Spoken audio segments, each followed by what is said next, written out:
নির্বাচন করেছে। আর যারা নির্বাচনের সময় দলের পিঠে ছুরি মেরেছে তাদেরকে শনাক্ত করুন। পরে তো পরে আইএসএফ পরে, বিজেপি পরে, সিপিএম পরে, আগে তৃণমূলের মধ্যে যারা করেছে তাদেরকে শনাক্ত করুন।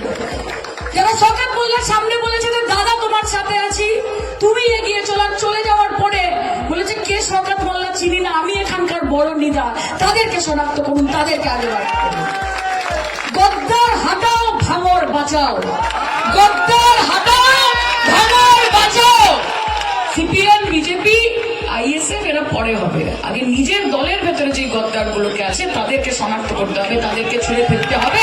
তবে কি 1 লাখ কেন, ভাঙরের মানুষ 2 হাত ভরে আশীর্বাদ করেছে। সবাই যখন বলেছিল যে ভাঙর কি দেবে, 2 দেবে, 5,000 দেবে, 200 দেবে, 500 দেবে, আদৌ কিছু দেবে? আদৌ আমি দাদা দল তৈরি হয় না, আপনাদের দিয়ে দল তৈরি হয়। কাজে আপনারা যতদিন আমাদের সঙ্গে আছেন, কারণ ক্ষমতা ছাড়া মমতা ব্যানার্জি का बाल भी बांका नहीं कर सकेंगे। आप कौन है भाई? है कौन? পার্লামেন্টে কি যদি পুলিশ সামনে আমরা এটা বলতে পারি তাহলে কি নওশাদ হু ইজ নওশাদ সিদ্দিকী? কি নওশাদ সিদ্দিকী?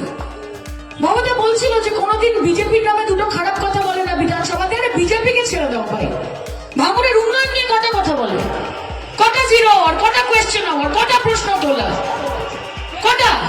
কটা রাস্তা, কটা জল, কটা ঘাট, কটা বাঁধিয়েছে, কি করেছে, কটা হসপিটাল গেছে, কটা স্কুল, কটা কলেজ, আমি জানতে চাই। विधायक नामे विधायक, कामे विधायक नয়। नामे विधायक, काम से कुछ काम नहीं है, सिर्फ नाम से नाम है। কাজে এই নাম যে মানুষের পাশে থাকতে পারে না, যে মানুষের কাজে লাগতে পারে না, সেই নাম থাকার থেকে সেই নাম মুছে যাওয়া ভালো। এবং দায়িত্ব নিয়ে আপনাদেরকে সেই নামটা মুছতে হবে ভাঙড়ের মাটিতে। আমি আপনাদের কথা দিচ্ছি, প্রত্যেক 2 দিন অন্তর অন্তর শওকতদার সাথে আমার কথা হয়।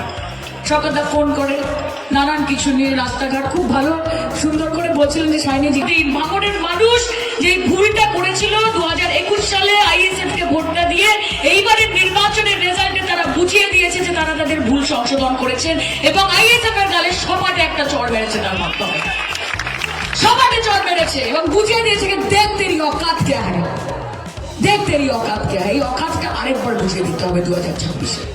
আপনারা তৈরি তো? আপনারা তৈরি তো? আমরা ভরসা করতে পারি তো? আর আবার কি বলেছি, গদ্দারকে শনাক্ত করুন। যারা দলের নাম খারাপ করছে, যারা গোলাবাজি, তোলাবাজি, মানুষকে ভুল বোঝানো, অভিষেক দার নাম নিয়ে, মমতাদির নাম নিয়ে, শওকত দার নাম নিয়ে মনে করছে যে তারা অনেক বড় লিডার হয়ে গেছে, তাদেরকে বলবো যে ভাই ये तो बस ट्रेलर है, पिक्चर अभी बाकी है। বেশি উড়ো না, অতিবার বাড়লে ডানা কিভাবে কাটতে হয় সেটা আমাদের দল খুব ভালো মতো জানে। কাজে আজকে যিনি নেতা হচ্ছেন, কালকে তিনি নেতা হয়ে যাবেন। একদিনের তফাৎ, শুধু একদিনের তফাৎ। মানুষকে বোকা বানাবেন না। মমতা ব্যানার্জি, অভিষেক ব্যানার্জির নাম নিয়ে মানুষকে ভুল বোঝাবেন না। ভিডিওটি আপনারা দেখলেন, পুরো বক্তব্য আপনারা শুনলেন। কি মনে হয় বন্ধুরা, এই বক্তব্যের যৌক্তিকতা কতখানি? এই ভিডিওটি দেখে আপনার ঠিক কি মনে হয় জানান আপনার ব্যক্তিগত সুচিন্তিত মতামত। অবশ্যই কমেন্ট করতে ভুলবেন না। ভিডিওটি ভালো লাগলে লাইক ও শেয়ার করুন। চ্যানেলটি ভালো লাগলে প্লিজ সাবস্ক্রাইব করে রাখুন। আর কমেন্ট করতে অবশ্যই ভুলবেন না, কিন্তু আপনার কমেন্টের আশায় থাকলাম। ভালো থাকবেন।